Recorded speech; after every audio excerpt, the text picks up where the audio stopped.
Hasta ahora hemos visto que alcanzar el ancho de banda efectivo de un canal de comunicación no es una tarea fácil.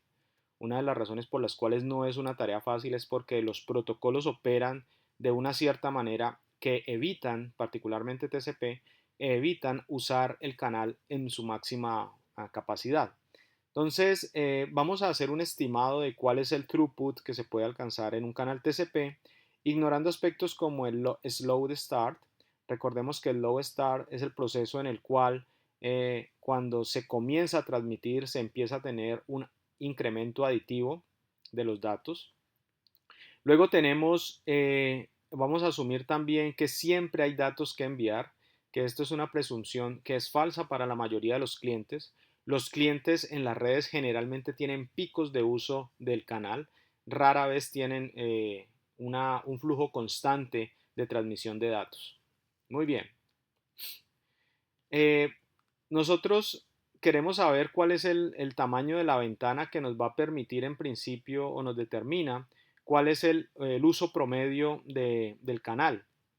La expresión 3 cuartos de WRTT nos puede decir cuál es el throughput promedio en una comunicación TCP.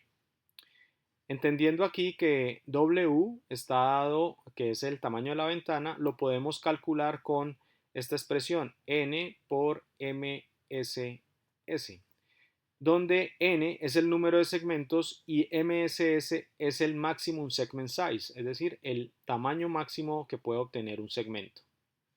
Muy bien,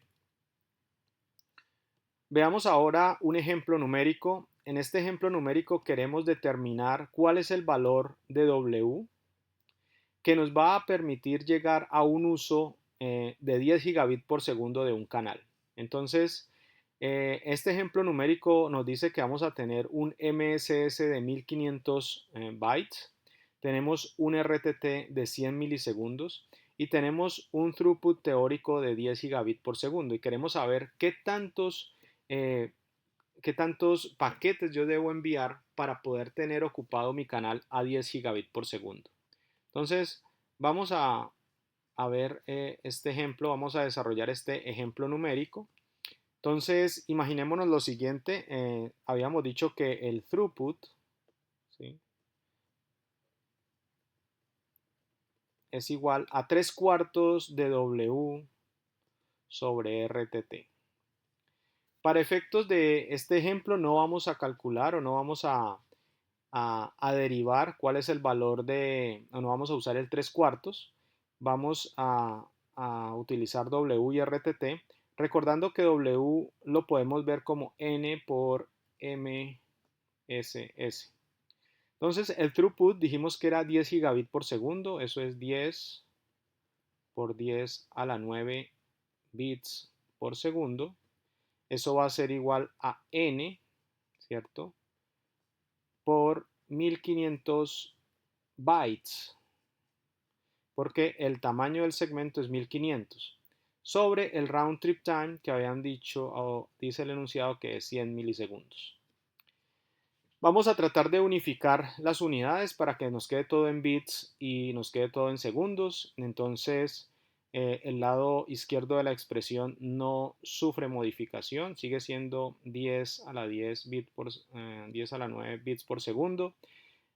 Aquí cuando queremos pasar 1500 bytes a bit tenemos que multiplicar por 8. Esto viene de 1500 bytes y lo queremos pasar a bits, entonces decimos que 8 bits representan un byte, ¿sí? Hay 8 bits por byte y cuando multiplicamos 1500 por 8 entonces esto me da 12.000 bits, donde esta B con esta B se cancela. ¿Está bien? Ok, entonces sabemos que lo que tenemos aquí es 12.000 bits por n sobre 0.1 segundo. Entonces pasamos esta expresión de 100 milisegundos, la pasamos a 0.1 segundo.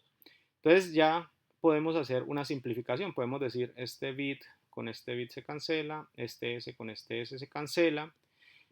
Aquí entonces este 0.1 lo pasamos a multiplicar acá, que esto es un 10 a la menos 1, entonces nos va a quedar 10 por 10 a la 9 es 10 a la 10, pero si lo multiplicamos por este 0.1 me va a quedar 10 a la 9 nuevamente. Y lo vamos a dividir por 12.000. Y esto nos da el valor de n. 10 a la 9 sobre 12.000 me está dando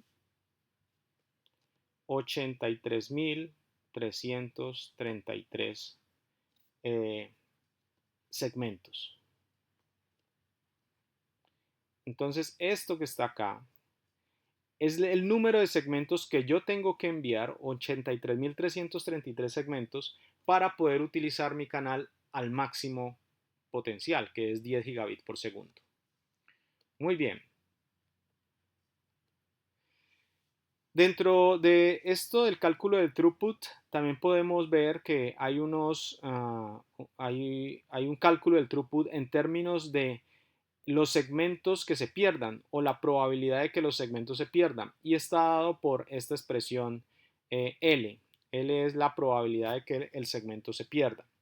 Entonces lo que vamos a hacer es calcular cuánto es la probabilidad de que se pierda un segmento para poder alcanzar 10 gigabits por segundo. Es decir, en el ejemplo anterior asumíamos de que no había pérdida de datos. En este caso sí vamos a asumir una pérdida de datos, y lo que queremos decir es, si yo quiero alcanzar 10 gigabits por segundo, ¿cuál debe ser esa pérdida que es tolerable en mi sistema?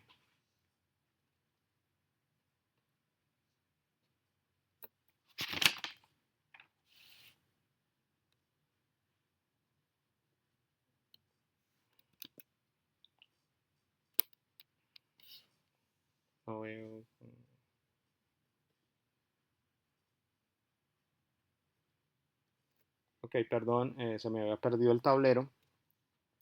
Entonces, lo que nos decía la expresión es que vamos a calcular el throughput, un throughput, pero esta vez considerando una probabilidad de pérdida. Eso va a estar dado por 1.22 por un MSS sobre RTT por la raíz cuadrada de L, que es la probabilidad de que se pierda. Entonces, ya sabemos acá que el throughput lo podemos ver como 10 a la 10 bits por segundo, ¿cierto? Tenemos 1.22, que es una constante, por el maximum segment size, que habíamos dicho que es 1500 bytes, o lo que es equivalente a 12.000 bits, ¿sí? Para que las unidades nos queden iguales. Sabíamos que el RTT es 100 milisegundos, que eso es 0.1 segundos, por la raíz de L. Entonces, pues nuevamente se nos van los segundos, se nos van los bits, y vamos a ver eso a qué es igual. Entonces vamos a hacer unos pequeños movimientos. Decimos, esta raíz de L pasa al otro lado a multiplicar. 1.22 por 12.000 sobre... Observemos que aquí tenemos 0.1 por 10 a la 10. Esto me queda entonces 10 a la 9. Y cuando desarrollamos esta expresión, esto al final nos dice que L es igual a 2 por 10 a la menos 10. Entonces, esa es la probabilidad de pérdida de un paquete para poder alcanzar 10 gigabits por segundo. Es una probabilidad muy baja. Es decir, que si yo quiero alcanzar una tasa de transmisión de 10 gigabits por segundo, la cantidad de paquetes que se me van a perder es del 0.000002. 10 a la menos 10 por 2. Luego es una probabilidad bastante baja.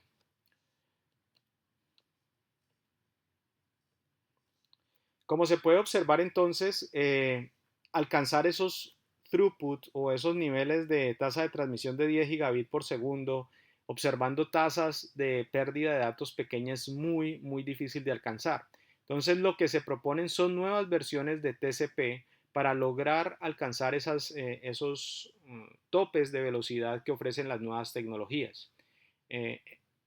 Dado que eso es un tema reciente y novedoso, no lo tocaremos acá, pero la persona que esté interesada y quiera saber cómo es que las nuevas versiones de TCP lidian con canales de transmisión de mucha más capacidad, pueden buscarlo en internet en los nuevos RFC, donde se describe cómo debe ser el nuevo protocolo para explotar o alcanzar tasas de transmisión del orden de los gigabits por segundo.